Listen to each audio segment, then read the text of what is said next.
Alright, welcome to the first ever installment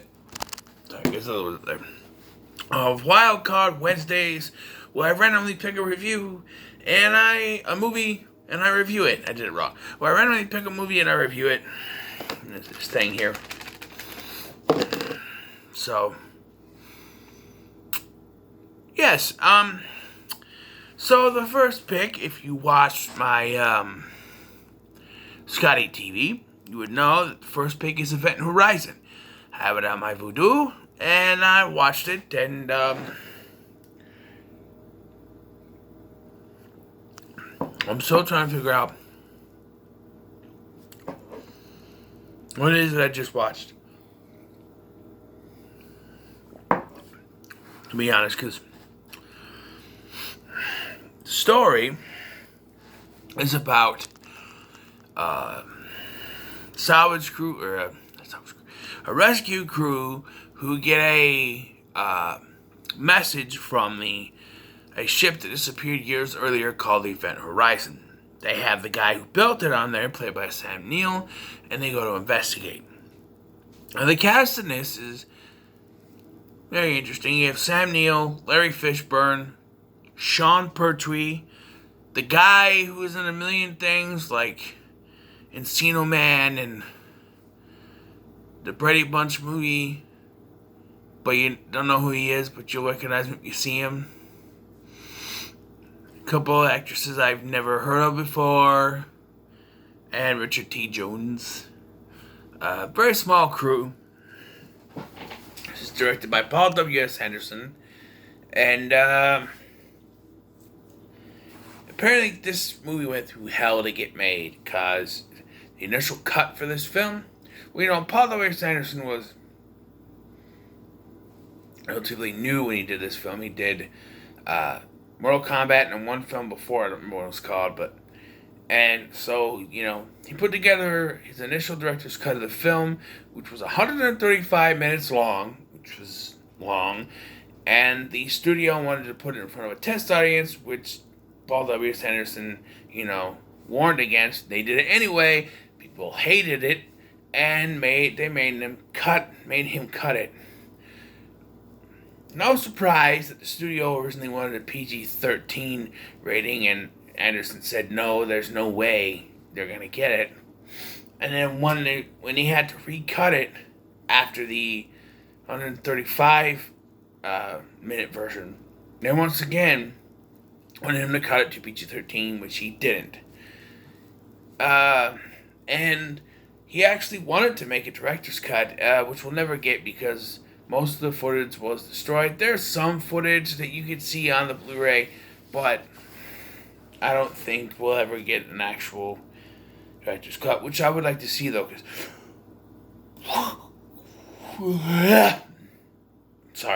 because this is a very interesting movie.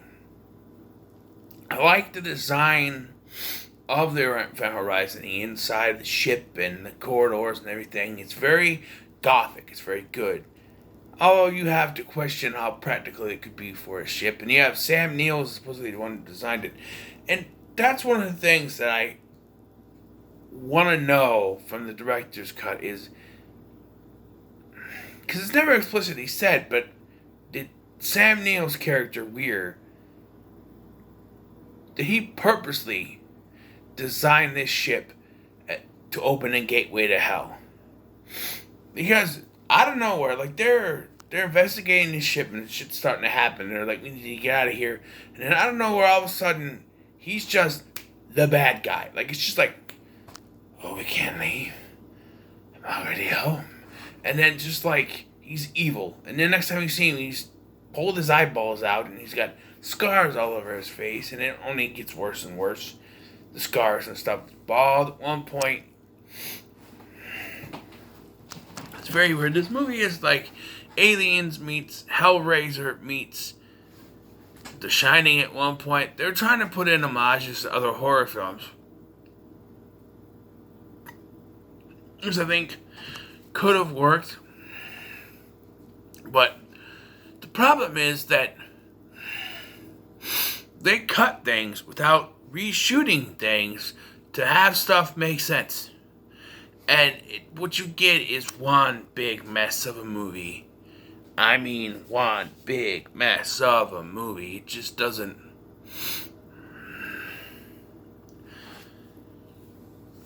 Apparently, there's a scene in this film called the Demon Orgy or Devil's Orgy or something like that. Then they cut out some footage of it. It was very extended, I guess, in the original version. They cut out some footage. Cut out a bunch of footage of it. I don't know, there wasn't really much to it in this, I guess, but, yes, this does come off as a sort of ripoff of Aliens, and here's the thing, when they were coming up with the script, they took this script, and it was originally like an alien-type movie, an alien in space movie. They took all the alien stuff out of it, replaced it with demons and ghosts and stuff, so that they wouldn't be compared to Alien. But this, you have a group of people who aren't really space travelers answering a distress call. They're in stasis pods, sleeping. One of them goes out and gets infected, and then most of the crew is killed, with the woman being one of the only two survivors. With the only surviving woman being one of the two survivors.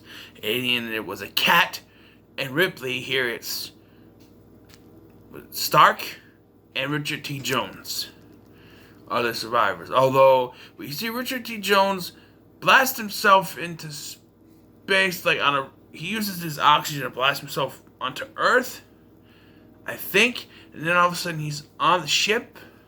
Like I said, the ending is not coherent at all. Like, Lawrence Fishburne sacrifices himself to blow up the event horizon, and then we get a rescue team coming in.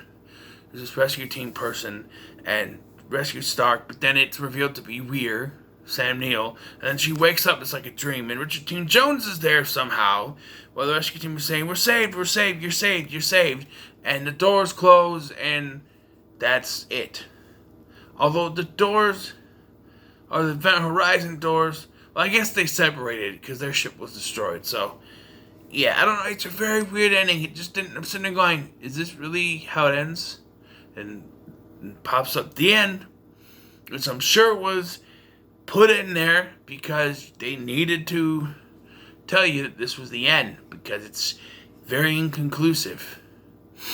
Like I said, there are some homages to horror films, like The Walls Bleeding Blood as an homage to the Amityville Horror, a blood-gushing tidal wave, as an homage to The Shining. There was supposed to be a scene of Weir doing the crab crawl from, the crab walk from The Exorcist, but that was taken out.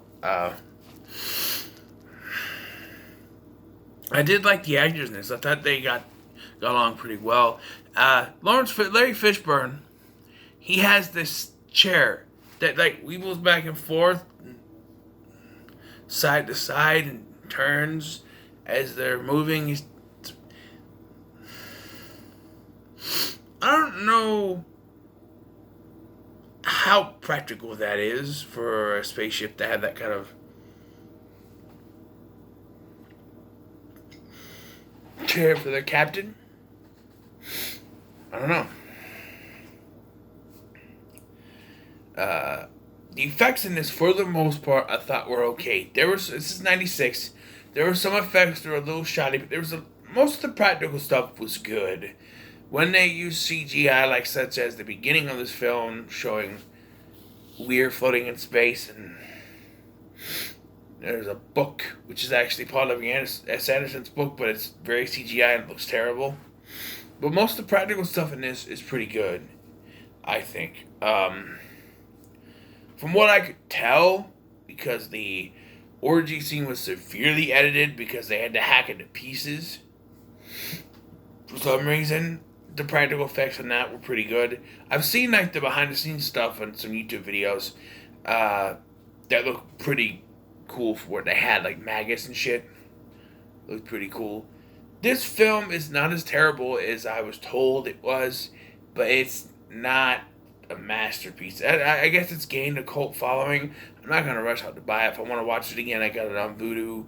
It's nothing special for me. What else is there to say? I like Richard T. Jones. He's got some hair in this. I know him from the Terminator Sarah Connor Chronicles. That's what I know him from. Sam Neill is scary. He's not as good as he is in The Mouth of Madness, but he's one scary motherfucker, let me tell you.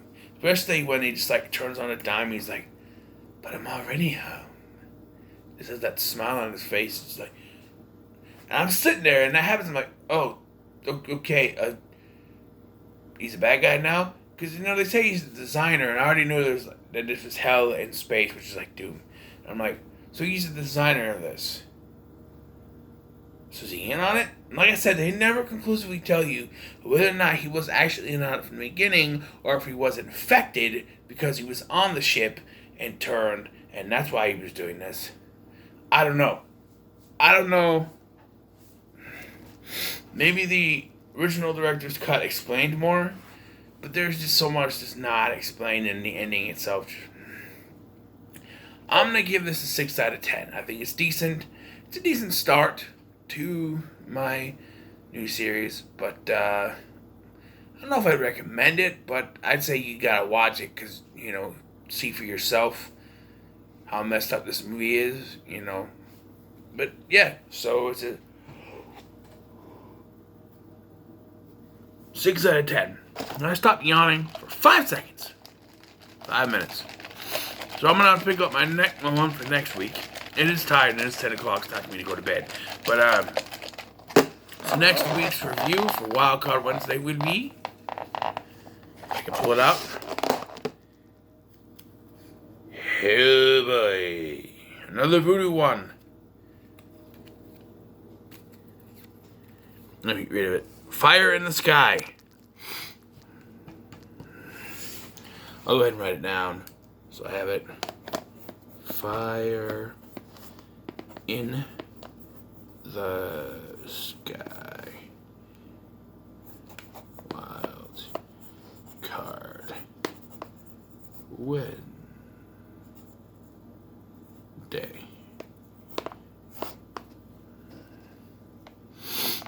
All right. So there you go. 6 out of 10. Not terrible, but still not very good. What can you say? So what are your thoughts on Event Horizon? Leave them in the comments below. Make sure to like, share, and subscribe. Thank you for watching. I'm Scotty, and I'll see you in the next one.